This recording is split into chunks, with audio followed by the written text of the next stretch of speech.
Again very very important for prelims and mains के अंदर इसको कोट कर सकते हैं अपने पास, ठीक है। कुछ कुछ यहां से कीवर्ड्स निकलते हैं कि वर्ल्ड इकोनॉमिक फोरम है क्या, इसको देखते हैं अपन। And international organisation for public private corporation, ठीक है, इंटरनेशनल ऑर्गेनाइजेशन अपने पास provides platform for political, business, academic, cultural, civil society leaders to shape who have shaped global, regional, industry agendas, ठीक है। हेडक्वार्टर्स कहाँ है इसके, जिनेवा में, स्विट्जरलैंड में। रिकॉग्नाइज कैसे, इंटरनेशनल ऑर्गेनाइजेशन वॉट 2015 में इसको एक इंटरनेशनल ऑर्गेनाइजेशन का रिकॉग्नाइज कर लिया था।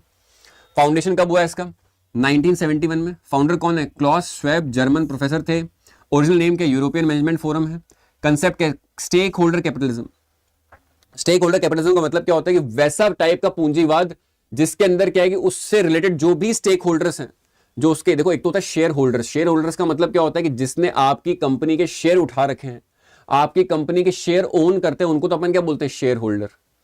तो अगर पूंजीवाद सिर्फ शेयर होल्डर कैपिटलिज्म का है तो इसका मतलब जो वो कंपनी ओन करता है, जिस कंपनी के ने, जिस पर्सन ने उस कंपनी के अंदर शेयर खरीद रखे, सिर्फ उसी का ही क्या है कि फायदा होगा, उसी का ही क्या है कि इंटरेस्ट साधना होगा, और वही क्या है कि वेस्टेड इंटरेस्ट के थ्रू पैसा लेके जाएगा।